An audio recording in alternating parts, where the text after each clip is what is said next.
तो स्वागत है आपका फिर से मेरी एक और प्यारी सी लव स्टोरी में। तो चलिए वीडियो को स्टार्ट करते हैं। रवि और काजल की कहानी किसी कविता से कम नहीं थी। एक ऐसी कविता जिसमें हर छंद प्रेम से भरा था, पर अंतिम पंक्ति नियति ने लिखी थी। उनका प्रेम बचपन के उन शरारती दिनों में शुरू हुआ था, जब वे एक ही स्कूल की बेंच पर बैठते थे। रवि थोड़ा शर्मीला था, जबकि काजल हवा की तरह चंचल और जिंदा दिल थी। रवि की आंखें अक्सर उनके सपनों की बातें करती थी और काजल की मुस्कान उस सपनों को सच करने का हौसला देती थी। समय के साथ उनका रिश्ता और गहरा होता गया। रवि एक साधारण परिवार से था, पर उसके पास एक असाधारण सपना था। वह संगीत की दुनिया में अपना नाम बनाना चाहता था। काजल, जो एक डॉक्टर बनना चाहती थी, हमेशा रवि के साथ खड़ी रही।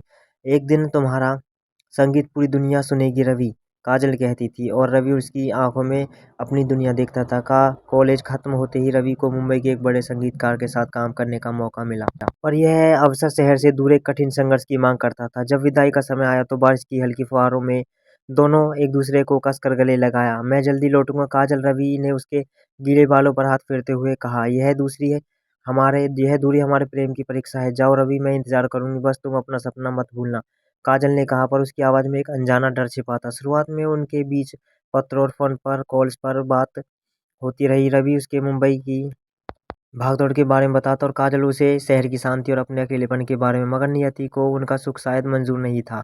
कुछ महीनों बाद काजल के पिता को एक गंभीर बीमारी का पता चला। परिवार पर पहाड़ टूट पड़ा। काजल को अपनी पढ़ाई बीच में छोड़कर परिवार की जिम्मेदारी संभालनी पड़ी। उसकी सारी बचत और ऊर्जा पिता के इलाज में चली गई। एक शाम काजल बैठी थी और रवि का पत्र पढ़ रही थी। रवि का सपना अब सच होने की कगार पर था। उसे एक बड़े एल्बम के लिए गाना गाने का मौका मिला। काजल के पास दो रास्ते थे, रवि को सच्चाई बताना और उसे वापस बुलाना, या उसे सपनों की राह पर अकेला छोड़ देना। उसने दूसरा रास्ता चुना, जो उसके लिए कहीं ज़्यादा दर्दनाक था। काजल ने एक आखिरी खत लिखा। उस खत में उसने अपनी मजबूरी का जिक्र नहीं किया। उसके बजाय उसने लिखा कि वह अब इंतजार करके थक गई है, वह जिंदगी में आगे बढ़ना चाहती है, और उसने किसी और के साथ शादी करने का फैसला कर लिया। उसने लिखा कि रवि को भी उसे भूल जाना चाहिए और केवल अपने संगीत पर ध्यान देना चाहिए।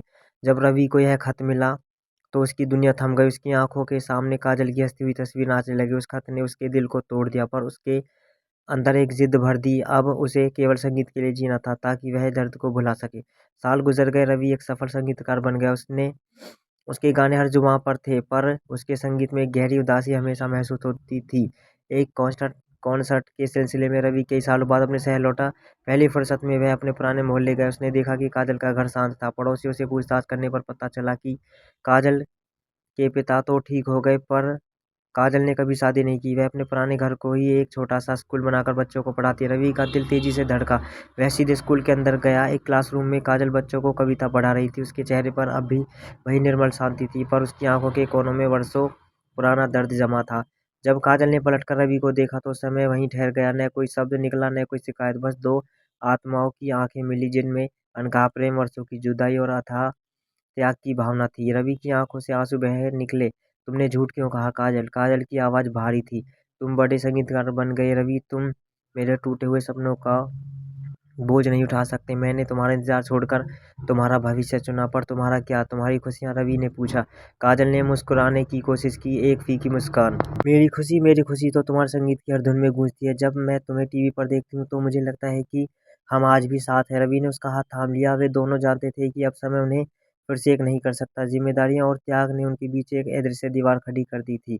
वह शाम बीत गई।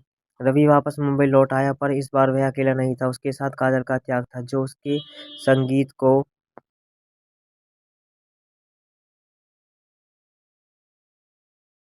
जानते हुए कि उनका प्रेम अधूरा रहकर भी संपूर्ण था।